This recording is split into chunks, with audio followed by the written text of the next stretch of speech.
اعوذ باللہ من الشیطان الرجیم بسم اللہ الرحمن الرحیم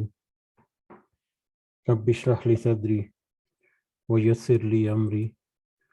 واحلل عقدۃ من لسانی یفقہوا قولی رب یسر ولا تعسر وتمم بالخیر اللہم لا سہل الا ما جعلتہ سہلا وانت تجعل الحزن اذا شئت سہلا اللہم انفعنا بما علمتنا وعلمنا ما ينفعنا وزدنا علما آمین یا رب العالمین۔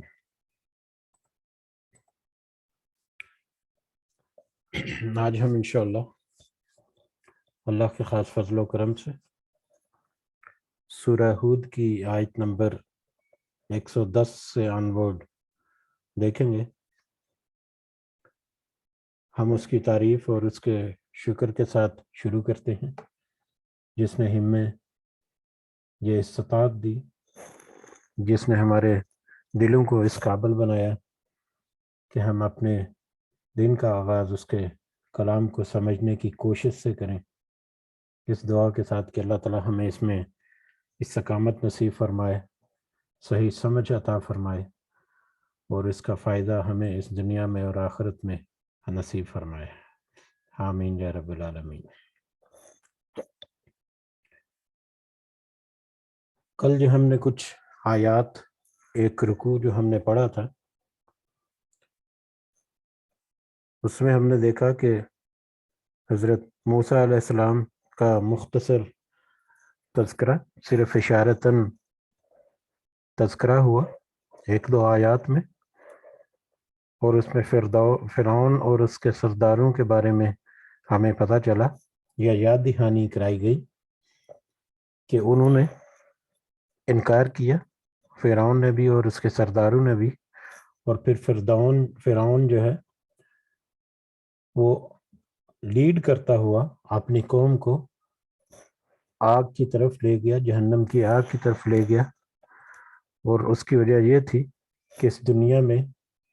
وہ لوگ جو فرعون کے پیروکار جو تھے، وہ دنیا میں اس فرعون کے پیچھے چلتے رہے، جس کے نتیجے میں ان کو جہنم کا سامنا کرنا پڑا۔ اور یقیناً دنیا میں جنہوں نے فرعون کے پیچھے یا فرعون کا حکم مانا، تو فرعون کا حکم تو بالکل بھی بھلائی والا نہیں تھا۔ اور پھر اللہ تعالیٰ نے یہ واضح کر دیا، پچھلے رکوع میں ہم نے پڑھا کہ پچھلی جو بستیاں، پچھلی قومیں یا پچھلی جو آبادیاں جن کو اللہ تعالیٰ نے اپنے عذاب جو ہے اس سے ہمکنار کیا، تو ان کی روش جو ہے اس کا نتیجہ ان کو بھگتنا پڑا۔ انہوں نے خود ہی اپنے اوپر ظلم کیا، یقیناً اللہ تو کسی کے اوپر ظلم نہیں کرتا، انہوں نے اپنے آپ کے اوپر ظلم کیا، جس کا نتیجہ انہیں عذاب کی شکل میں اس دنیا میں، اور یقیناً قیامت کے دن پھر ایک قائم رہنے والا عذاب جو ہے اس کی شکل میں ان کے سامنے ہوگا۔ اور اللہ نے یہ بھی کہا کہ اسی طرح سے اللہ تعالیٰ پکڑتا ہے جب کسی قوم کو، جب وہ اپنے ظلم پر اور اپنی ضد پر اڑی رہتی ہے اور اللہ کے ساتھ اللہ سے توبہ اور استغفار جو ہے نہیں کرتے، تو اسی طرح اللہ تعالیٰ انہیں سخت عذاب سے پکڑتا ہے، اور اللہ تعالیٰ کا عذاب جو ہے وہ سخت بھی ہے اور بہت شدید بھی ہے، دکھ دینے والا بھی ہے، دردناک بھی ہے۔ اور یہ بہت واضح طور پر پھر پچھلی آیت نمبر 103 104 میں یہ بتا دیا کہ یہ ساری نشانیاں جو ہے عبرت کے لیے ان لوگوں کے لیے جو قیامت پر یا آخرت کے دن پر یا اس دن کے عذاب پر یقین رکھتے ہیں، اور یقیناً جو انسان اپنی فطرت کے تقاضوں کو سامنے رکھتے ہوئے، اپنی جبلت کو سامنے رکھتے ہوئے غور و فکر کرے، تو اس نتیجے پر ضرور پہنچتا ہے کہ اس دنیا کا انجام بھی کچھ نہ کچھ ہے، اور اس انجام کی خبر ہمیں قرآن مجید میں دے دی گئی۔ اس خبر کے ہونے کے باوجود اگر کوئی اپنی اصلاح نہ کرے تو یقیناً وہ اپنے اوپر ظلم کرنے والا ہے۔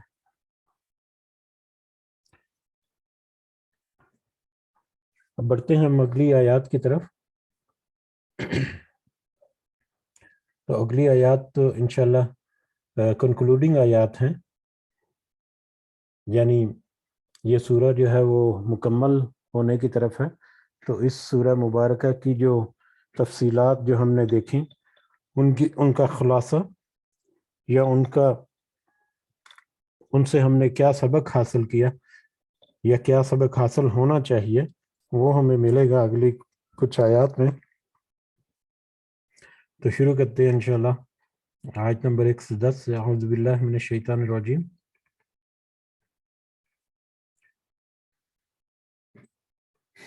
وَلَقَدْ آتَيْنَا مُوسَى الْكِتَابَ، اور یقیناً بلا شبہ ہم نے دی موسیٰ کو کتاب، فَاخْتُلِفَ فِيهِ، پھر اختلاف کیا گیا اس میں، وَلَوْلَا، اگر نہ ہوتی، کلمۃً، وہ بات، سبقت، پہلے سے ہو چکی، پہلے سے طے شدہ، اگر وہ بات پہلے سے طے شدہ نہ ہوتی، من ربک، تیرے رب کی طرف سے، لَقُضِیَ بَیْنَہُم، تو ضرور فیصلہ کر دیا جاتا ان کے درمیان، وَإِنَّهُمْ، اور بے شک وہ، لفی شک منہ مریب، اس میں ایک بے چین کرنے والے شک میں ہے، وہ بے شک وہ اس میں ایک بے چین کرنے والے شک میں مبتلا ہیں۔ یقیناً ہم نے موسیٰ کو کتاب دی، یہاں پر حضرت موسیٰ علیہ السلام کا ذکر کیا، اور حضرت موسیٰ علیہ السلام جیسا کہ ہمیں پتہ ہے کہ مشرکین مکہ یا اس وقت کے دور کے جو عرب کے لوگ تھے، ان کو حضرت موسیٰ علیہ السلام کا تعارف بہت اچھی طرح سے تھا، اور ان کی شریعت کے بارے میں یا ان کے معجزات کے بارے میں ان کے پاس معلومات تھیں، اور بلکہ اس کے بعد پھر یہود و نصارہ، عیسائی اور یہودیوں کے جو کچھ معاملات تھے اور ان کے مذاہب، ان کے بارے میں بھی ان کو کچھ معلومات تھی، ان کو وہ بہت اچھی طرح سے جانتے تھے، اور کیونکہ حضرت موسیٰ علیہ السلام کو وہ پہچانتے تھے، تو یہاں پر ذکر ہوا ان کے بارے میں، اور حضرت موسیٰ علیہ السلام کا تو تذکرہ بھی بڑی تفصیل سے پیچھے گزر چکا ہے کہ ہم نے موسیٰ کو کتاب دی، لیکن پھر اس میں اختلاف کیا گیا۔ حضرت موسیٰ علیہ السلام کو کتاب کی، لیکن بعد میں آنے والے لوگ جو ہیں انہوں نے اس میں اختلاف کیا، انہوں نے اس میں مطلب کچھ لوگ تو ایمان لے کر آئے، اور کچھ لوگ جو ہے وہ ایمان نہیں لائے، اور وہ منحرف رہے یا وہ انکار کرتے رہے۔ اور اگر اللہ تعالیٰ کی اور اگر اللہ تعالیٰ کی طرف سے پہلے لکھ نہ دی چکی ہوتی، یا پہلے سے طے نہ ہوتا، یا اللہ تعالیٰ کی طرف سے ایک مہلت جو ہے وہ مقرر نہ ہوتی پہلے سے، تو پھر اللہ تعالیٰ تو اسی وقت جیسے ہی انہوں نے اختلاف کیا یا جیسے ہی وہ انکار کرتے، اللہ تعالیٰ اسی وقت ان کے اوپر عذاب لے آتا۔ لیکن کیونکہ ایک مہلت اللہ تعالیٰ کی سنت یا اللہ تعالیٰ کا جو طریقہ رہا ہے، اس کے مطابق ایک خاص حد تک، ایک خاص وقت تک مہلت ضرور ملی ساری قوموں کو، تو کیونکہ وہ مہلت پہلے سے اللہ تعالیٰ نے لکھ لی تھی یا پہلے سے طے شدہ تھی، اس لیے ان کو وہ مہلت دی گئی، ان کے اوپر پوری حجت جو ہے وہ قائم کی گئی، ان کو رسولوں اور نبیوں کے ذریعے ساری یاد دہانیاں کرائی گئیں، ان کے اوپر بہت سارے معاملات کو کھول کر بیان کیا گیا، اور ان کو پھر وقت بھی دیا گیا، مہلت بھی دی گئی۔ اس مہلت کی وجہ سے ان کے اوپر اسی وقت پکڑ نہیں ہوئی، وگرنہ اگر اللہ چاہتا تو وہ یقیناً اسی وقت ان کی پکڑ کر سکتا تھا، وہ اس چیز پر قادر تھا۔ اور پھر وہ یقیناً ایک بے چین کرنے والے شک میں مبتلا رہے۔ بعد میں مطلب آنے والی قومیں جو ہیں وہ اس میں اختلاف کرتی رہیں، اور اس اختلاف کی وجہ سے وہ شک میں رہیں۔ شک میں کیا رہیں کہ پچھلے آباء و اجداد کے جو معاملات ہیں ان کو لے کر چلے، یا مطلب اللہ کی جو نیا پیغام جو ہے جو ان کو یاد دہانی دی گئی اس کے مطابق اپنی زندگی اپنی اصلاح کریں۔ لیکن زیادہ تر لوگ جو ہیں انہوں نے اپنے دنیاوی مفاد جو ہے اسی کو سامنے رکھتے ہوئے انکار کی روش قائم رکھی، تو لہٰذا وہ شک میں رہے، اسی طرح سے بے چین کرنے والے شک میں رہے، جس کے نتیجے میں وہ اپنی اصلاح کرنے سے قاصر رہے۔ وَإِنَّ، اور بے شک، کُلًّا، ہر ایک کو، لما، اس وقت، لِيُوَفِّيَنَّهُمْ، ضرور بالضرور پورا بدلہ دے گا انہیں، اور بے شک ہر ایک کو اس وقت ضرور بالضرور پورا بدلہ دے گا، ربو کا، تیرا رب، اعمالہم، ان کے اعمال کا، اور بے شک ہر ایک کو ان کے اعمال کا پورا بدلہ ضرور اور ضرور اللہ تعالیٰ دے گا، تیرا رب دے گا۔ انہ بما یعملون خبیر، بے شک وہ جو عمل کرتے ہیں اللہ تعالیٰ اس سے خوب اچھی طرح سے باخبر ہے۔ وہ دن جب آئے گا جب سب اللہ کے حضور پیش کیے جائیں گے، تو اس دنیا میں جس نے جتنا عمل کیا ہے اس عمل کے مطابق اس کو ضرور اور ضرور پورا پورا بدلہ پورے انصاف کے ساتھ دیا جائے گا، اور اللہ تعالیٰ کے انصاف ایسا انصاف ہوگا جس کے اوپر کسی کو کوئی اعتراض کرنے کی ضرورت نہیں ہوگی۔ ہر ایک کو ایسا انصاف ملے گا کہ ان کا انصاف، ان کے ثبوت ان کے سامنے ہوں گے، ان کے گواہ ان کے سامنے ہوں گے، اور وہ خود اس بات کے شاہد ہوں گے کہ ان کے پاس ان کے ساتھ جو بھی ان کا نتیجہ نکلا یا جو بھی ان کو اجر ملا، چاہے وہ برا یا اچھا، وہ ان کے اپنے اعمال کا ہی نتیجہ ہے۔ فاستقم، پس آپ ثابت قدم رہیں۔ نبی کریم صلی اللہ علیہ وسلم سے کہا جا رہا ہے، اور نبی کریم کے توسط سے قوم محمد جو ہے صلی اللہ علیہ وسلم، ان سے کہا جا رہا ہے کہ پس آپ ثابت قدم رہے، کما امرتا، جیسا کہ آپ حکم دیے گئے، جیسا کہ اللہ تعالیٰ نے حکم دیا ہے اس حکم کے مطابق آپ ثابت قدم رہے، یعنی اللہ تعالیٰ کے حکم کے مطابق جو ان کی ذمہ داریاں ہیں ان کو پوری کرتے رہیں۔ اللہ تعالیٰ نے جو پیغام دیا اس پیغام کو لوگوں تک پہنچاتے رہیں، اپنی اصلاح رکھیں، اپنے آپ کو فوکس رکھیں اللہ کی طرف، اور پھر دوسروں کو بھی اس کی ترغیب دیتے رہیں۔ ومن تاب معک، اور آپ کے علاوہ ومن تاب معک، جو آپ کے ساتھ، جس نے آپ کے ساتھ توبہ کی، یعنی آپ نبی کریم صلی اللہ علیہ وسلم آپ بھی، اور جنہوں نے آپ کے ساتھ توبہ کی یا جو ایمان لایا آپ کے اوپر، یا جو مومن ہوئے اس وقت، وہ سب آپ سب اللہ کے احکام کے مطابق، جیسا کہ اللہ تعالیٰ نے حکم کیا اس کے مطابق ثابت قدم رہیں۔ جو اللہ تعالیٰ نے ذمہ داریاں دی ہیں ان کو آپ اسی طرح سے پورا کرتے رہیں۔ ولا تطغوا، اور نہ تم سرکشی کرو، نہ تم بغاوت کرو، سرکشی کرو، نہ تم حدوں سے گزر جاؤ یا حدوں کو پار کرو۔ اللہ تعالیٰ نے جو حدیں مقرر کی ہیں، اور وہ حدیں جو ہیں ہر لحاظ سے ایمان کے اعتبار سے بھی حدیں تھیں، اور معاشرتی اعتبار سے بھی بہت ساری حدیں تھیں۔ کس طرح سے اپنے معاشرتی معاملات کو درست کرنا ہے، اپنے آپ کی اصلاح کرنی ہے، اور کس طرح سے مشرکین کے ساتھ نمٹنا ہے۔ بہت سارے معاملات جو ہیں جن کا ذکر ہوا، ان میں جو حدیں اللہ تعالیٰ نے قائم کی، ان حدوں کے اندر رہتے ہوئے اللہ تعالیٰ کے احکامات کی پاسداری کرتے رہیں۔ انہ بما تعملون بصیر، اور بے شک جو تم سب عمل کرتے ہو اللہ تعالیٰ خوب دیکھنے والا ہے۔ اللہ تعالیٰ اس چیز سے خوب باخبر ہے جو ہر کوئی عمل کرتا ہے۔ یہاں پر یاد دہانی کرتے چلیں کہ یہ سرکشی کرنا یا حدوں سے تجاوز نہیں کرنی، تو یہ مشرکین مکہ کے ساتھ رویہ جو ہے ایک خاص، جس کے اللہ تعالیٰ نے تنبیہ کی تھی، جیسا کہ ان کو ولی اور دوست جو ہے وہ مت بناؤ، اور ان کے ساتھ معاملات جو ہیں ان کو کس طرح سے ڈیل کرنا ہے۔ تو کچھ لوگ جو ہیں نو مسلم خاص کر، وہ تو یہ سمجھتے تھے کہ یہ جو ان کے جو رشتہ دار یا دوسرے لوگ جو احباب اور ساتھی ہیں جو ابھی تک ایمان نہیں لائے، ان کے ساتھ نرم رویہ رکھا جائے، ان کے ساتھ کچھ نرمی برتی جائے، یا ان کو کچھ موقع دیا جائے، یا ان کے ساتھ مطلب دوستی، یا ان کا دل رکھنے کے لیے ان کے ساتھ وہ نرم رویہ رکھتے تھے۔ تو ایسا نہ ہو کہ ان کا دل رکھنے کے لیے کچھ ایسی کام کر گزرو، ان کو خوشنودی کے لیے، یا ان کو اپنا ہمدرد یا خود کو ان کا ہمدرد ثابت کرنے کے لیے کچھ ایسے کام کرتے جاؤ جو تمہارے لیے اللہ کے حکم سے روگردانی کا باعث بنے۔ مثال کے طور پر کچھ ایسے معاملات جو پتہ بھی ہے کہ وہ اللہ کے حکم کے خلاف ہیں، لیکن دل رکھنے کے لیے یا دل جمعی کرنے کے لیے یا ایک ہمدردی کو قائم رکھنے کے لیے وہ کر گزرو، جیسا کہ آج کل دنیا میں رسم و رواج میں اکثر دیکھا جاتا ہے کہ سارا کچھ پتہ ہونے کے باوجود کہ ہاں یہ سنت کے مطابق نہیں ہے بلکہ یہ سنت کے خلاف معاملات ہیں، پھر بھی دنیا کیا کہے گی، چلو تھوڑا بہت ہو جائے، تو اس طرح کے معاملات میں نرمی کی جاتی ہے، اور اس نرمی جو ہے وہ نرمی دراصل اللہ کے احکامات کی خلاف ورزی کی جاتی ہے، اللہ تعالیٰ کی ناراضگی کو دعوت دی جاتی ہے۔ تو اس طرح کی سرکشی کا یہاں پر اشارہ ہے کہ اس طرح کی سرکشی جو ہے وہ مت کرو۔ ایمان لے کر آئے ہو تو اللہ کے احکامات کے مطابق اس کے حکم کی تعمیل کرتے رہو، اپنی ذمہ داریوں کو پوری کرتے رہو، کیونکہ بے شک اللہ تعالیٰ تمہارے جتنے عمل تم کرتے ہو وہ خوب اچھی طرح سے جانتا ہے، اور وہ عمل چاہے وہ ظاہری طور پر ہوں، چاہے وہ چھپے ہوئے ہوں، چاہے دل کے اندر نیت کیسی ہے، سب کا سب اللہ تعالیٰ خوب اچھی طرح سے جانتے ہیں۔ وَلَا تَرْكَنُوا، اور نہ تم سب جھکو، إِلَى الَّذِينَ ظَلَمُوا، ان لوگوں کی طرف جن سب نے ظلم کیا، فَتَمَسَّكُمْ، ورنہ چھوئے گی تمہیں